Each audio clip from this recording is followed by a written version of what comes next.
มั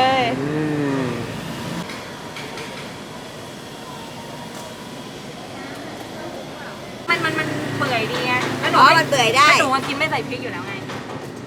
เมื่อวานป้าซื้อไปโอ้โหไม่ได้กินเลยเอาดีละไม่ต้องกินแบบนั้นในถุงเนี่ยแอบเปิดดูบ้างเด็ดใช่ไหมวันนี้น่าจะเสร็จแล้วก็มีดาราโนเดี๋ยวนะข้างหลังนี่เขาว่าจะเป็น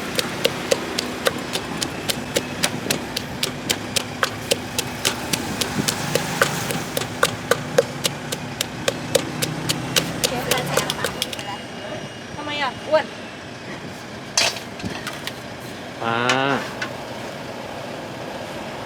ทำไมอ่ะเสื้อแชมป์เนี่ยเสื้อแชมป์เสื้อมาจากเชื่อมาเลยไอด่าเสื้อมาไอด่ายิ้มสะใจมาถึงหรือเปล่า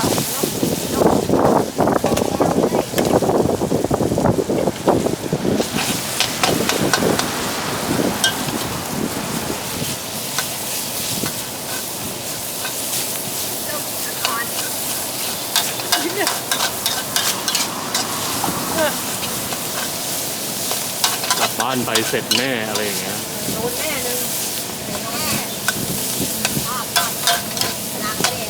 แปลงร่างพอ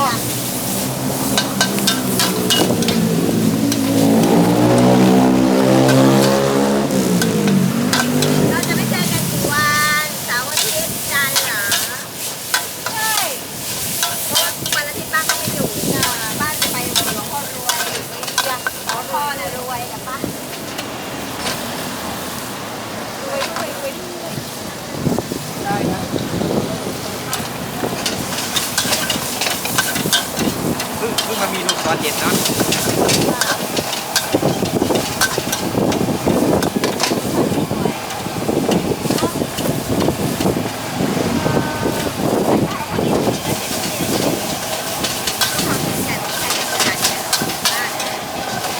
นี่ผัดเลยใส่กะเพราเลยทั้งวันเลยโอ้จริงเหรอแสดงว่าผัดอร่อยมาก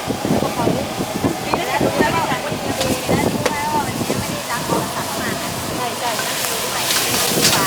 ถ้าหนูว่าดีกว่าป่ะ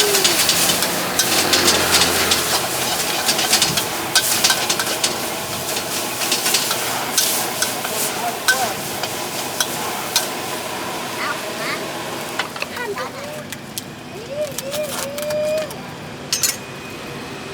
ย่างมันใหญ่หนักแบบไหนวะ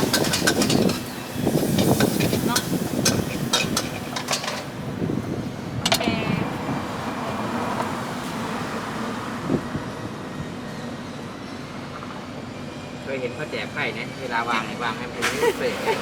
ไม่ต้องรอบางทีเราก็ไม่ต้อง ไม่ค่ะคุณแม่ค่ะ บางทีเราก็ไม่ต้องนี่มากเอาแบบหยาบๆโลนๆอะไรอย่างเงี้ยค่ะ ไม่ถามก็ดีแล้วกี่บาทลืมไปแล้ว